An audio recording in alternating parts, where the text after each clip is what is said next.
Le futur de la finance, non, c'est pas la crypto. Désolé les gars, enfin, moi en tout cas j'y crois pas du tout. La self-custody c'est hyper intéressant et c'est très chiant en même temps. Dans 5-10 ans, je peux te garantir, toutes les banques traditionnelles, quelles qu'elles soient, et les néobanques, offriront un wallet crypto. Si tu pouvais changer une règle en Europe sur la finance, ce serait laquelle? L'impôt sur la plus-value en crypto ne devrait pas exister. Est-ce que tu as sacrifié beaucoup de salaire quand tu as monté ta boîte? Je suis pas le plus gros salaire de la boîte, tout en étant le PDG, mais moi je suis...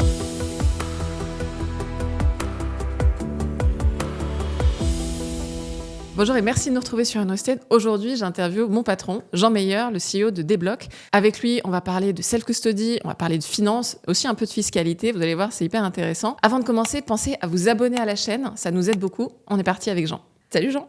Salut Claire. Merci d'être venu nous voir depuis longtemps. Avec grand plaisir. Toi, tu as quitté Revolut pour créer Deblock. Alors, qu'est-ce qui te manquait chez Revolut et pourquoi tu as décidé de monter ta boîte? Pas grand-chose. Je pense que Revolut, c'est une des plus belles boîtes européennes aujourd'hui, une des plus belles fintech. Après, voilà, c'est personnel. Moi, en tant qu'employé, j'ai du mal à m'épanouir. Il faut que je vende ma boîte, il faut que je bosse un peu pour moi, mais c'est purement personnel. Et puis après, il y a tout le côté Deblock, self-custody, paradigme de la self-custody, qu'on ne pouvait pas vraiment implémenter chez Revolut. Et donc, le seul moyen de le faire, c'était partir et créer sa propre boîte. Et la première levée de fonds de Deblock, moi, ça m'avait impressionné, c'était fin 2022. Alors, elle a été annoncée bien après. Ouais. Elle a été closée exactement le 4 octobre 2022. Donc à peu près au moment du crash de FTX ou juste avant FTX, juste avant, en termes de timing, c'était pas mal. Après, ça a aussi mis en lumière les faiblesses de la custody. Ça a été le cas aussi juste après avec Celsius. C'était qu'avec d'autres boîtes crypto qui sont aussi plantées et qui sont plantées donc avec l'argent des utilisateurs et l'argent des clients. Et le fait qu'on opère en self-custody, en termes de purement de narratif, ça nous donnait comme un avantage et ça renforçait un peu l'histoire qu'on avait vendue quand on a lancé Deblock. Tu parlais tout à l'heure de cette possibilité de cash-out et des galères qu'on peut avoir avec les banques.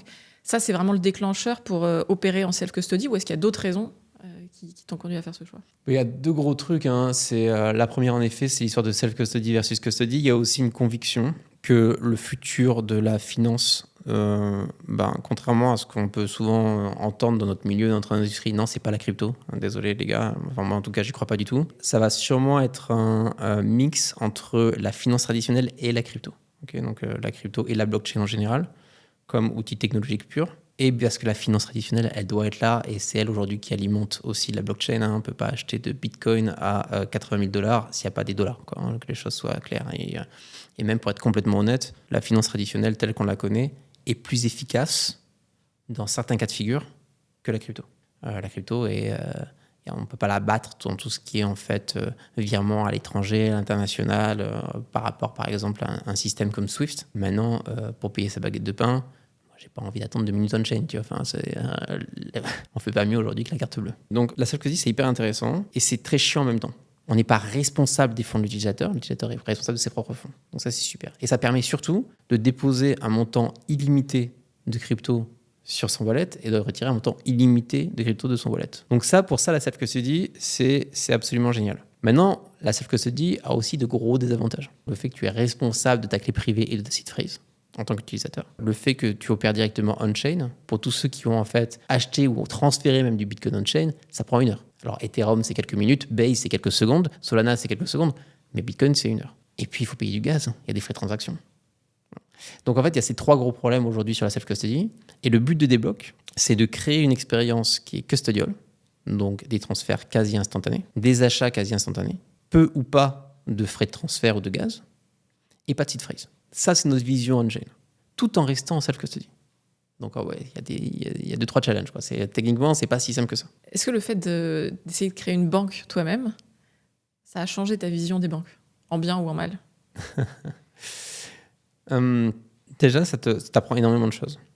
Okay, déjà chez Revolut, moi je suis arrivé chez Revolut, je pensais avoir affaire avec des cow-boys russes qui faisaient n'importe quoi et qui voulaient juste grossir le plus vite possible avec un agrément en Lituanie, etc. Et je me suis rendu compte que pas du tout et que Revolut, il y avait une équipe conformité qui était assez impressionnante, qu'il y avait une équipe risque qui était assez impressionnante, etc. Et qu'on ne peut pas faire n'importe quoi. Simplement parce qu'il y a le régulateur au-dessus qui met les limites. Ça, c'est la première chose. Les banques, dans l'absolu, en tout cas ce qu'on appelle les legacy banks, donc les banques qu'on a connues quand on était gamins, qui ont le guichet et le distributeur automatique de billets, ces banques-là, elles ont elles ont toujours eu d'ailleurs deux gros problèmes. Elles ont une aversion au progrès technologique. Le fait qu'elles soient ouvertes de 9h du matin à 11h et de 14h à 17h, qu'on ait dû attendre 2015 avant d'avoir ou même 2017 pour certaines banques avant d'avoir des apps potables, qu'aujourd'hui, jusqu'à encore il y a 6 mois, il était impossible de faire un transfert instantané qui soit gratuit. Il y a un frein. En tout cas, on a l'impression qu'il y a un vrai frein dans les banques traditionnelles. Ce frein-là, je ne le comprends toujours pas. Je comprends qu'il y ait de la conformité. Je comprends qu'il y ait qu'il y ait une équipe risque qui dit attention, on va sortir un produit, n'y allons pas trop vite. Maintenant qu'on ait besoin de 10 ans pour sortir une app potable, c'est pas normal. Qu'on ait besoin de faire payer jusqu'au bout de transfert instantané, c'est pas normal. Qu'on n'ait pas envie d'ouvrir ces agences de 8h du matin à 8h du soir alors les gens bossent dans la journée, c'est pas normal non plus. C'est des institutions qui font énormément d'argent. Il y a peu de cette richesse qui est redistribuée aux clients retail, donc toi et moi. Et ça non plus, c'est pas normal. Et quand tu commences à rentrer dans une boîte comme Revolut et derrière à monter un débloc, tu te rends compte qu'il y a beaucoup de choses qui sont possibles. Et beaucoup de richesses et beaucoup de produits que tu peux en fait donner tout simplement aux clients de ces banques. On entend souvent dire qu'à chaque fois qu'il y a un nouvel établissement financier, les scammers se jettent dessus pour venir le tester et tester ses process. Est-ce que ça s'est aussi passé chez Débloc ? Alors, il y a deux types d'établissements financiers de fintech aujourd'hui. Tu vas avoir... ce qui représente probablement 80-90% du marché, c'est les fintechs qui vont se lancer adossés à ce qu'on appelle une bank as a service, un BaaS. Et en fait, pourquoi est-ce qu'elles font ça ? C'est parce que c'est facile. Parce que tu n'as pas besoin d'avoir d'agrément, tu as juste besoin d'être un agent de PSP ou un agent d'institution de crédit. Ça va très vite et tu peux lancer ton service. Et en fait, les scammers qui arrivent sur ces fintechs-là, ils font face au risque, au département risque et au département conformité, donc FinCrime typiquement, des banques auxquelles ces fintechs sont adossés. Alors ça... C'est pas gratuit, ça coûte très cher de s'adosser à une banque as a service. Tu vas payer tes inscriptions utilisateurs entre 5 et 15 balles, donc c'est vraiment très cher. Chaque virement, tu vas les payer aussi, enfin, c'est horrible, c'est pas pérenne du tout comme solution. Ou alors, tu as un débloc, et un débloc, c'est quoi ? C'est en fait une fintech qui a levé assez d'argent pour derrière aller chercher son propre agrément et construire sa propre FinCrime, et construire son propre département risque, et son propre... cœur bancaire, ça s'appelle comme ça. Et en effet, là, il y a tout ce qui est à faire. Au début, je ne comprenais pas l'utilité d'un département FinCrime. Okay. J'avais envie de l'annihiler. Je me dire, mais putain, c'est juste chiant, en fait. On veut grossir, arrêtez de penser que tout le monde est un fraudeur, calmez-vous, vous êtes en pleine paranoïa. Et laissez-moi le voir, je dis, attendez, j'ai été contacté par un tel qui est en train d'alerter tout notre Discord et tout notre compte Twitter et qui dit qu'on l'avait fermé son compte sans raison. Les gars, vous avez déconné. Je dis, bah, viens derrière mon écran. Donc là, le mec qui nous a envoyé, il a fait ça et ça. Là, c'est clairement une fraude. Je te le garantis. On le voit parce que nos modèles nous le montrent. Je vais vous être sûr parce que peut-être que c'est une erreur. En fait, tu as une tendance à être bienveillant et à penser que les gens veulent pas frauder, veulent pas arnaquer, utilisent juste ton service parce qu'ils l'aiment bien. Et naturellement, tu penses ça. Et en effet, quelques jours plus tard, on a ce qu'on appelle un recall. C'est en fait la banque d'où provenaient les fonds qui ont été envoyés sur ce compte Débloc, le compte du fraudeur, de l'arnaqueur. C'était un compte qui appartenait à un petit vieux ou une petite vieille. Il nous rappelle, la banque nous appelle, fait voilà, nous on aimerait faire un recall, on aimerait récupérer l'argent parce que en effet, Madame Dupuis s'est fait avoir une arnaque au sentiment de 25 000 euros ou 30 000 euros. Et là, en effet, on renvoie les fonds et la FinCrime m'appelle et fait tu vois, Jean, le mec qui nous envoyait là, qui se plaignait sur le Discord comme quoi on lui avait fermé son compte sans raison. Et ben c'était 25 000 euros, Madame Dupuis. Et c'est en quoi ils avaient raison. Et je vais ajouter un autre truc. 99,99% des personnes qui se plaignent en ligne, que ce soit sur Twitter ou sur Discord, sont des fraudeurs. 99% des commentaires, des mauvais commentaires qu'on peut avoir sur Trustpilot, de personnes qui expliquent qu'on leur a fermé leur compte sans raison, sont des fraudeurs. Et ça, tu penses que c'est pareil pour les autres plateformes, les banques ? Je pense que c'est pire. Et c'est pire pour une raison qui est assez simple. Donc, comme je l'expliquais, nous, on a développé vraiment notre propre modèle KYC avec une technologie vraiment de 3D, d'empreinte 3D de ton visage, qui est aujourd'hui l'état de l'art en termes de KYC. Je ne connais pas d'autres fintech aujourd'hui qui aient fait ça. Même Revolut, qui pèse près de 50 milliards, qui a 40 millions d'utilisateurs, continue à utiliser des sous-traitants qui ont une technologie qui est dépassée. Donc oui, je pense que les autres ont beaucoup plus de problèmes que nous. Mais c'est vrai pour Revolut et c'est aussi vrai pour beaucoup d'autres fintechs. Encore une fois, des fintechs qui ont construit en interne leur propre process de KYC, il n'y en a pas beaucoup. Moi, j'en connais pas d'autres.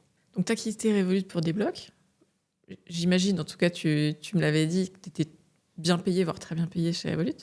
Est-ce que tu as sacrifié beaucoup de salaire quand tu as monté ta boîte? Moi, j'ai aucun problème de parler d'argent. Je sais qu'on est en France et que c'est un sujet qui est un peu touchy. Moi, l'argent, on peut y aller. Hein. Il y a zéro problème. J'ai gagné assez bien ma vie chez Revolut, même très bien ma vie chez Revolut.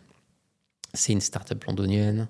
Et Revolut, ils sont super intelligents parce qu'ils ont compris qu'il leur fallait les meilleurs et que c'était une guerre des talents.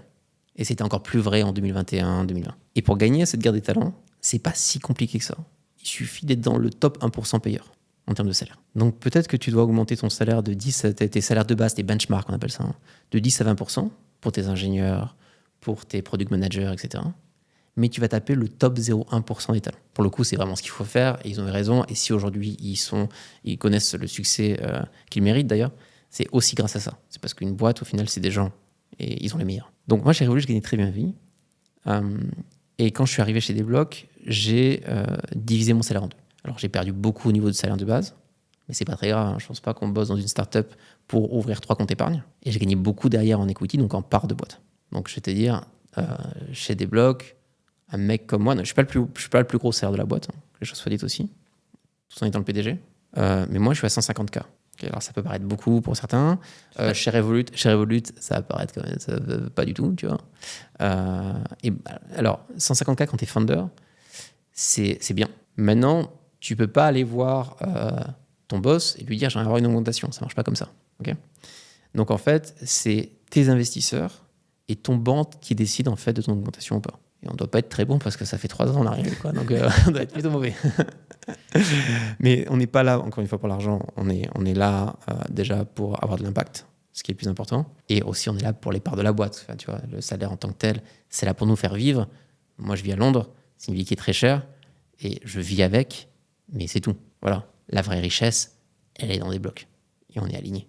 Et maintenant, chez Débloc, on peut parler salaire autant que tu veux. Moi, c'est encore une fois, c'est un sujet qui ne me dérange pas. Mais typiquement, on n'a pas d'écart de salaire qui soit non plus énorme. Hein. Donc, je crois que dans une boîte moyenne, je crois que Ben & Jerry's, qui était une boîte qui était très sociale, qui redistribuait beaucoup d'employés, ils avaient un ratio de 1 à 7 entre le PDG et l'employé le moins bien payé. Chez Débloc, on doit être de 1 à 3.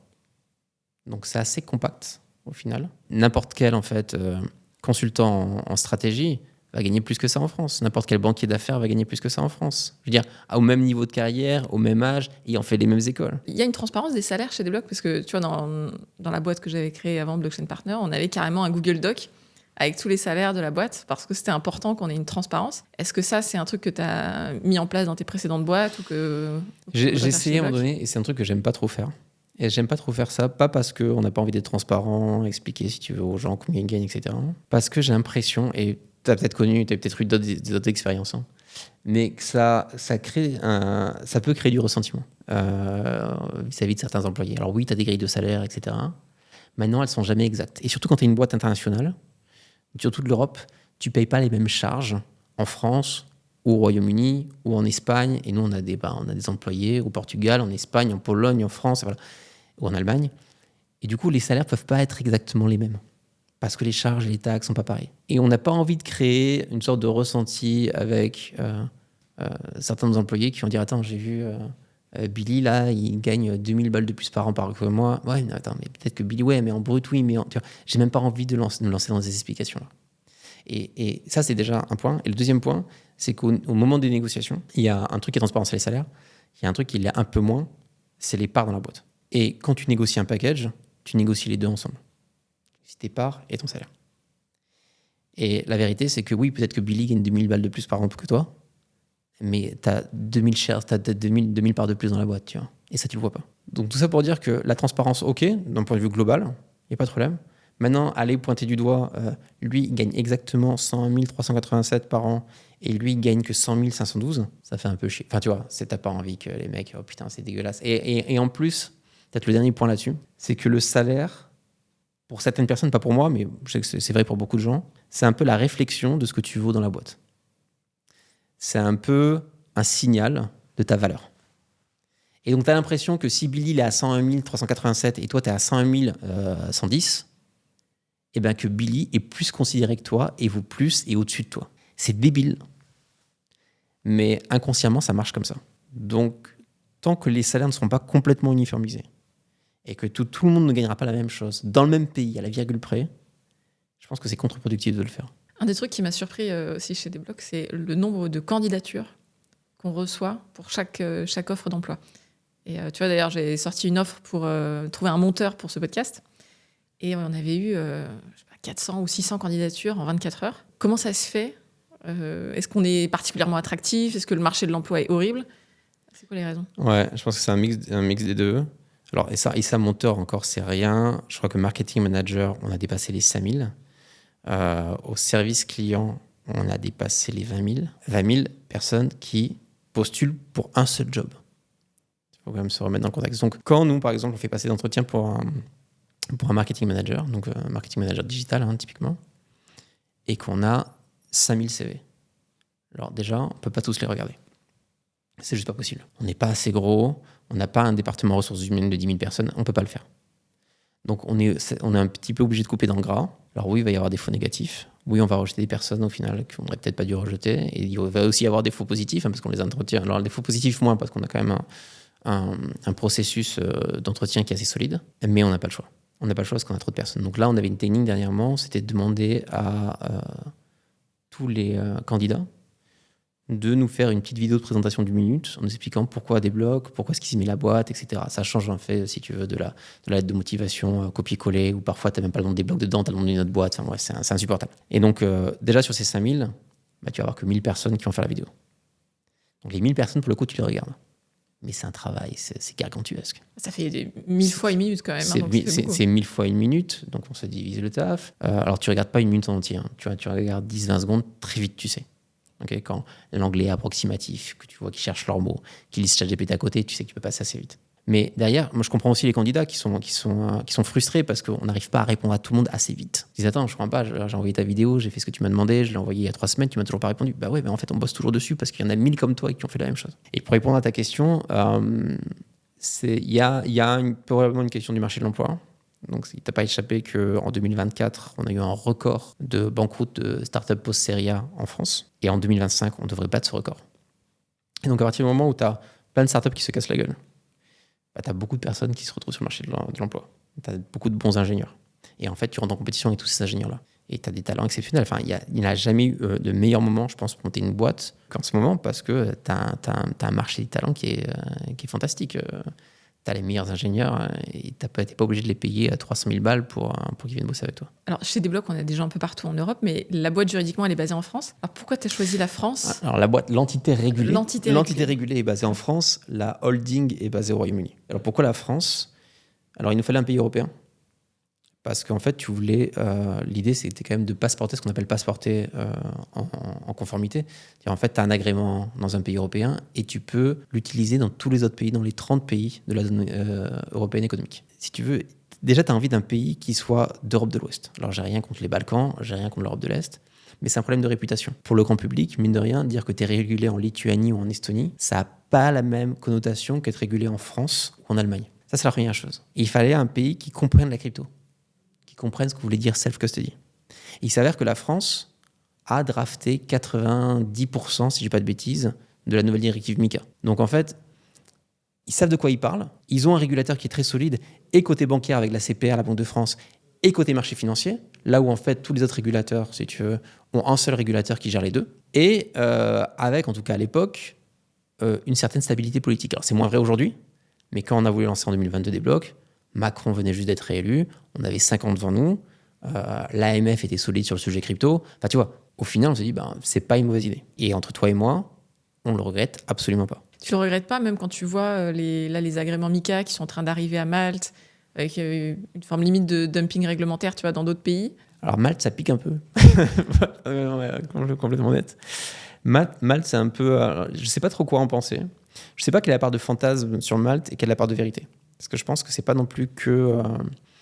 c'est pas si facile que ça. On entend beaucoup de choses sur Malte. Et en effet, je crois que c'est Crypto.com qui était régulé, qui a reçu son MiCA de Malte assez rapidement. Je crois que Malte avait déjà développé une sorte de licence d'agrément PSAN, un petit peu à l'image de ce qu'on a en France avec l'agrément AMF, qu'on est très peu à avoir eu au passage. On se tape sur l'épaule.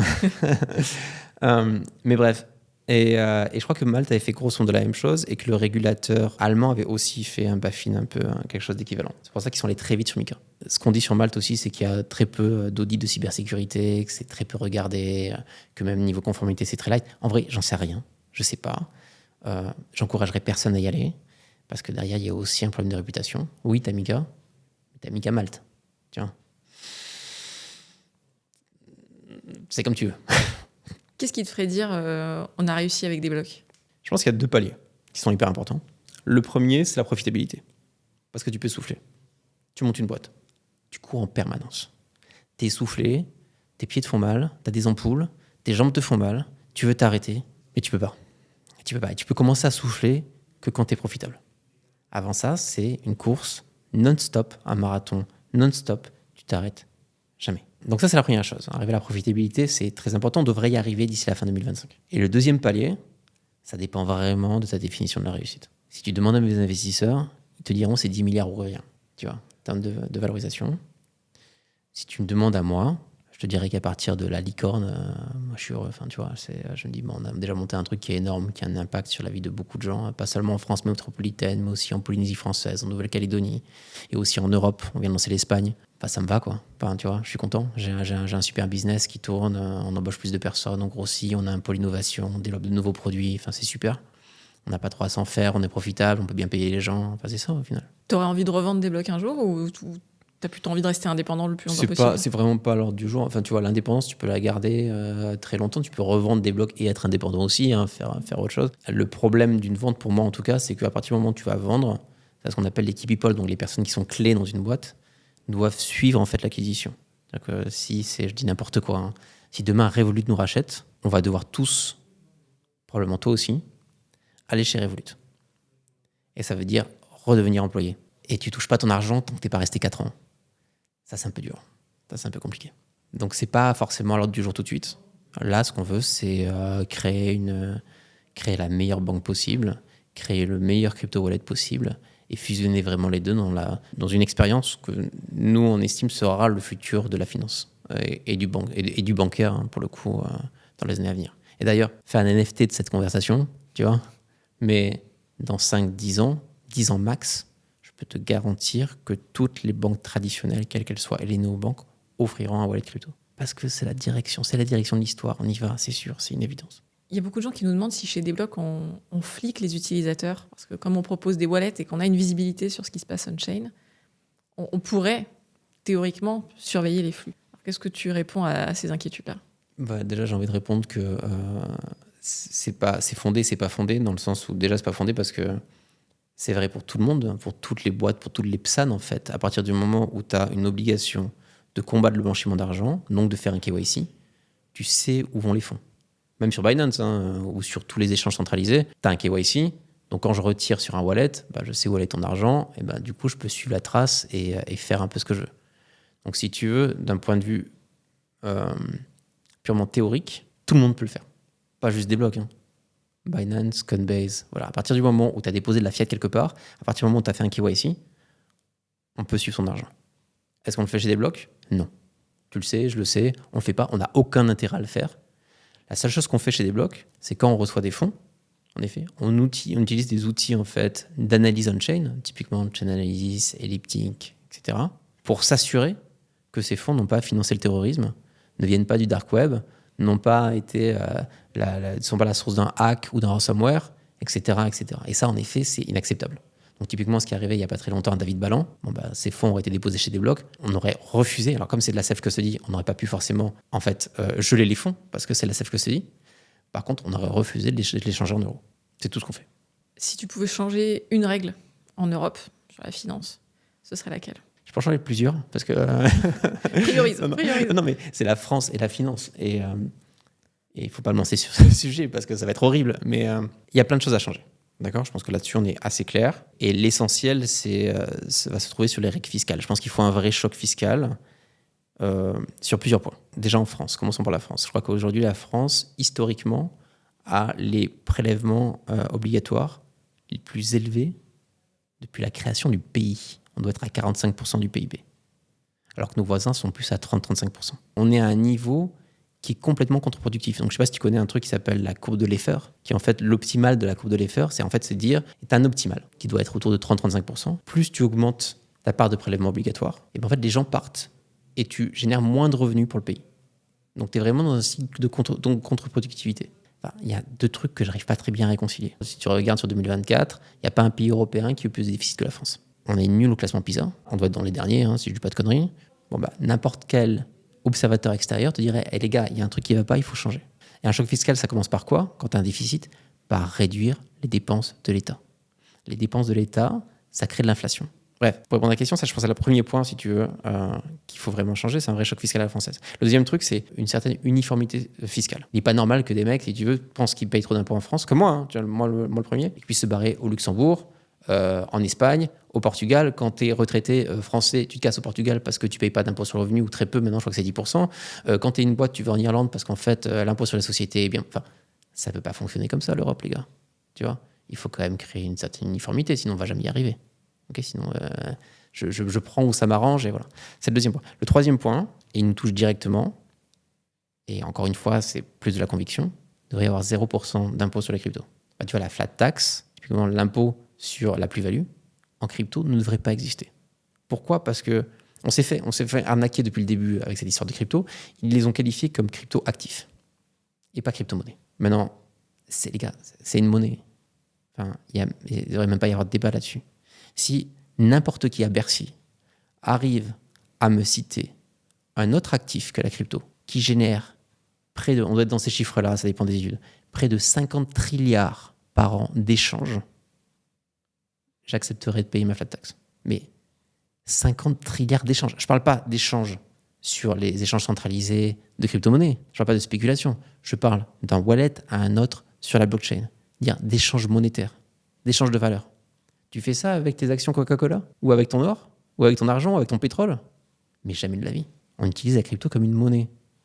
Pas juste en France, pas juste aux États-Unis, mais dans tous les pays du monde. C'est vrai en Chine, c'est vrai en Amérique latine, c'est vrai en Afrique, c'est vrai pour les échanges transfrontaliers, etc.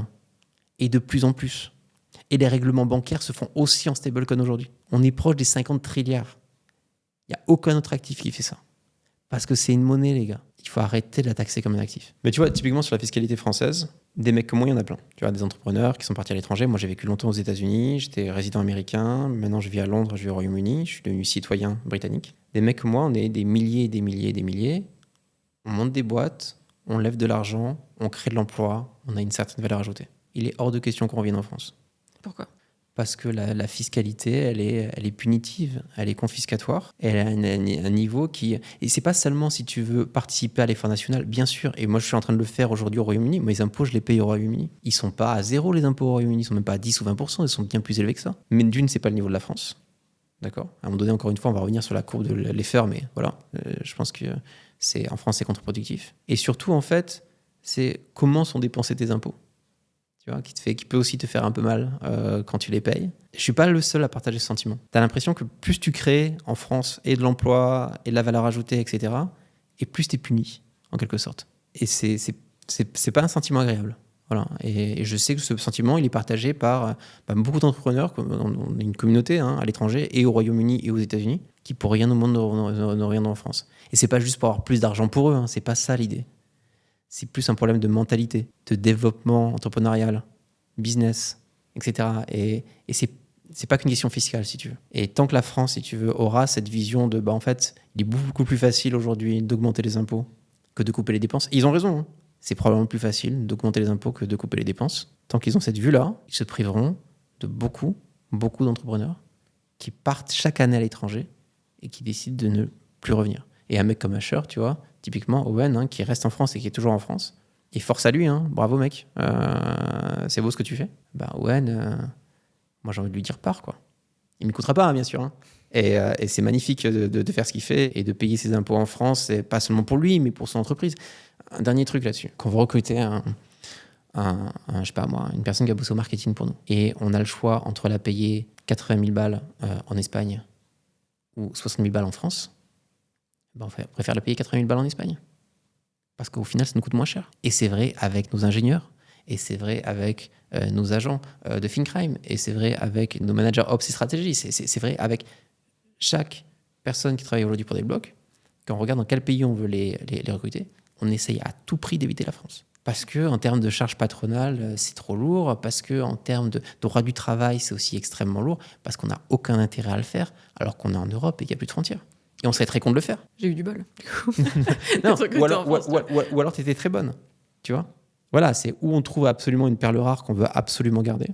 Et on n'a pas d'autre choix, et c'est vrai pour toi, mais c'est aussi vrai pour d'autres personnes qu'on a aujourd'hui embauchées en France. Je pense à notre directeur créatif, je pense à notre responsable de la conformité, etc. C'est des gens qu'on avait besoin d'embaucher en France et qui étaient très forts et qu'on ne trouvait pas ailleurs. Mais si on peut les trouver ailleurs, on ira toujours ailleurs. Et ça, c'est une perte nette pour la France. Merci beaucoup, Jean. Où est-ce qu'on peut te suivre ? Les gens me trouvent assez facilement parce qu'ils ont souvent des questions. Tu sais, je me tape tous les mecs qui se sont fait fermer leur compte sur Débloc, qui me suivent tout simplement et qui viennent m'envoyer des messages du style « Ouais, on m'a fermé mon compte, c'est dégueulasse, j'avais rien fait. » Ok, d'accord, t'avais rien fait. Mais sinon, c'est Jean Débloc sur Twitter. Et voilà. Trop bien. Merci, à bientôt. À toutes. Merci beaucoup d'être resté avec nous jusqu'au bout. Si cette vidéo vous a plu, pensez à vous abonner à la chaîne. Et puisqu'on a beaucoup parlé de Débloc, n'hésitez pas à tester. Avec le lien dans la description, vous avez 3 mois premium gratuits. À très vite. Salut.